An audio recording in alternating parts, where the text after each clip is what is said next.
السلام علیکم ملګرو.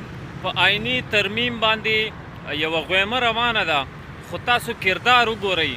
د نون لیگ، د پیپل پارټي، د پی ټی آی کردار وګورئ او بیا د مولانا فضل الرحمن صاحب کردار وګورئ. هغه خلک چې په مولانا فضل الرحمن صاحب باندې قسمه قسمه تهمتونه لګوي، الزامونه لګوي، پروپیګنډې کوي چې مولانا فضل الرحمن صاحب د خپلو مفاداتو دپاره لګیا دی او دا اسلام خرڅوي او قسمه قسمه پروپیګنډې.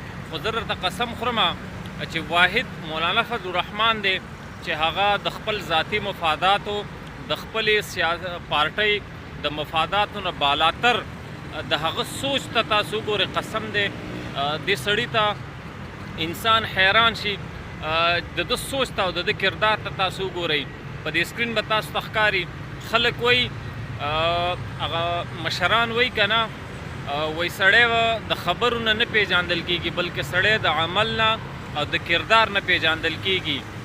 ډېر داسې لیډران دي چې ځان ته وایي د امتي مسلمه لیډر او چغې شروع کړي. د امتي مسلمه لیډر دې ته وایي چې په خپله مسوده کې د سود خاتمه هم شامله کړې ده چې د 2028 پورې به د پاکستان نه د دې لعنت مکمل خاتمه کېږي.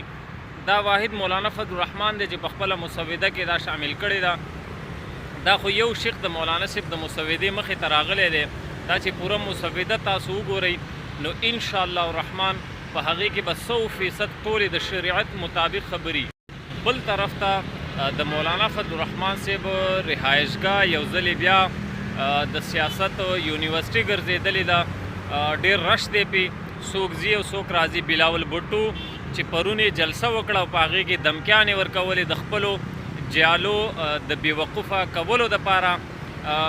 دا خبره کړې وه که د اپوزیشن موږ سره د په آئیني ترمیم کې متفق کېږي نه نو ماله بله لارم راځي او دا به موږ په زوره وکړو. خو نن تاسو وګورئ چې دغه بلاول بټو دی چې 3 پیرې راغی د مولانا فضل الرحمن صاحب کور ته په 24 ګنټو کې دننه 3 پیرې راغی ملاقات دپاره. هلکه که ته دمکیانې ورکوې پی ټي آی لی ورکوه، خو مولانا فضل الرحمن صاحب جمعیت علماء اسلام دا د دمکیانو خلک نه دي بلکې دا بل له دمکیانې ورکوي، په بل باندې روب اچوي، د چا روب نه قبلوي.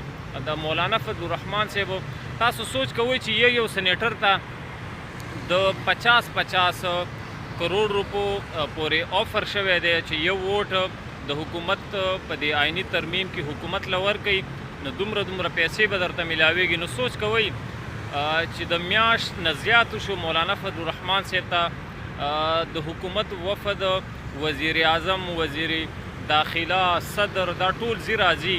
نو سوچ کوئ اول خو په چا کې جرأت نشته چې دې سړي ته آفر وکړي، د پیسو آفر وکړي، د عهدې لالچ ورکړي. دا په چا کې جرأت نشته ځکه د مولانا صاحب په مخ کې داسې قسمه خبره په چا کې جرأت نشته چې د هغه په مخ کې د مفاداتو خبره وکړي او بالفرض کویم کې. نو تاسو سوچ کوئ چې دې سړي ته به څومره غټ آفر کېږي، په کرباو روپو آفر به ورته د دې آئیني ترمیم دپاره کېږي. خو هغه د علماء دیوبند بچی په میدان کې ښه کلک او مضبوط ولاړ دی. دا هغه مولا دی چې د ده خلاف پروپیګنډې خو ډېرې کېږي خو په حقیقت کې د ده کردار دغه دی چې تاسو ته ما ووې او د ده نه بغیر په کوم حکومت کې چې دا نه نو هغه حکومت هم نه چلیږي. تاسو ته پته ده او په کوم اپوزیشن کې چې دی نه هغه اپوزیشن هم نه چلیږي.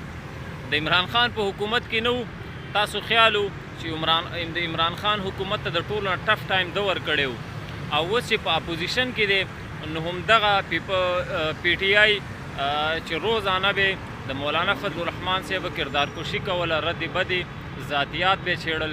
نن هغه شپه ورځ د مولانا صاحب کور ته را روان دي. نو دا د سیاست کینګ دی، د سیاست سلطان دی.